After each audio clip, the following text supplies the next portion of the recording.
Hello and welcome to your first guitar lesson. My goal in this lesson is simple. I want to give you the bare essentials you need to begin playing the guitar. By the end of this video, you'll know the basic parts of the instrument, how to hold it, and the 3 sets of numbers you need in order to start playing right away. Before we play anything, let's take a quick look at the instrument. You might have an electric guitar, a steel string acoustic guitar, or a nylon string guitar. These instruments are used for different styles of music, but they all share the same basic structure. Most guitars have 3 main sections: the headstock, the neck, and the body. The headstock is at the top of the guitar. This is where you'll find the tuning picks, which are used to tune the strings. The neck is the long part of the guitar, and on the front of the neck is the fretboard. This is where your fingers will press down on the strings to create notes. The body is the large main section of the guitar. On an acoustic guitar, you'll usually see a sound hole. On an electric guitar, you'll usually see 1 or more pickups instead. The strings rest on 2 important points. One is a nut, which separates the headstock from the neck, and the other one is the bridge, which is located on the body of the guitar. Now let's talk about how to hold a guitar. The best position can vary depending on the kind of guitar you have, the style of music you play, and your own body. So there isn't just one perfect way to hold it. But there are a few very helpful rules of thumb. First, your left hand should be free to move up and down the fretboard. That means you should not be using your left hand to hold the guitar up. Second, your right hand should also be free to move across the strings easily. Try to keep your fingers loose and relaxed. The neck of the guitar should angle slightly upward rather than pointing straight out or downward. Your wrist should stay relaxed with a natural curve. You do not want a lot of unnecessary tension. If you're sitting, you can rest the guitar on either leg. The back of the guitar should rest lightly against your torso, and your right arm should come comfortably over the body of the instrument. If you're standing and using a strap, the same basic idea still applies.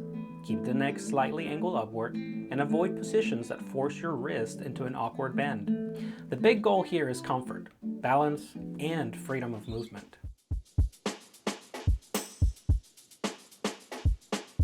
To begin playing the guitar, there are 3 sets of numbers you need to learn. First, the strings. The guitar has 6 strings. You count the strings from bottom to top, or from thinnest to thickest.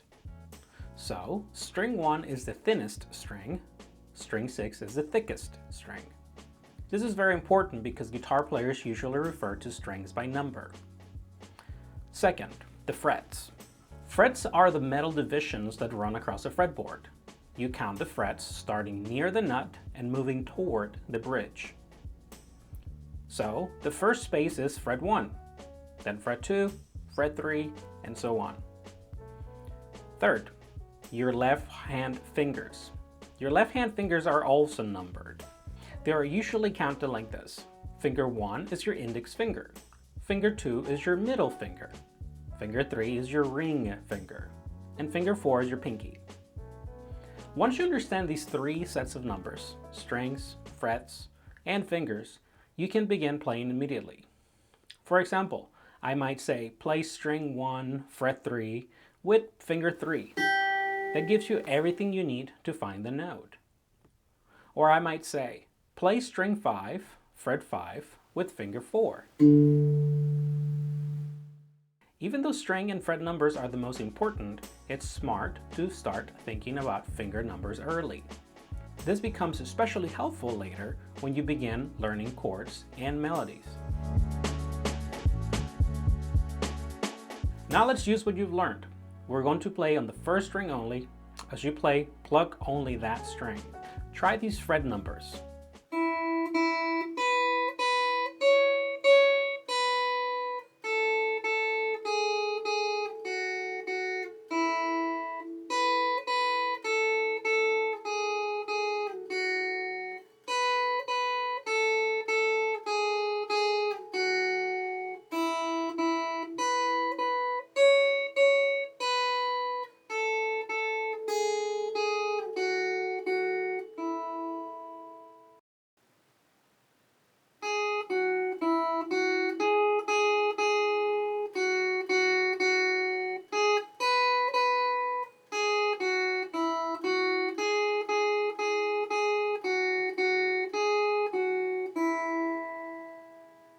So let's quickly review what you learned today.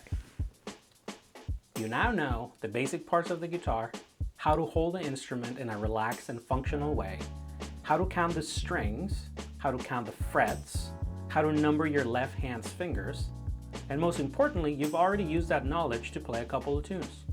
That's your foundation. From here, you can begin learning chords, melodies, rhythms, and all the other skills that come with playing guitar well. But everything starts here.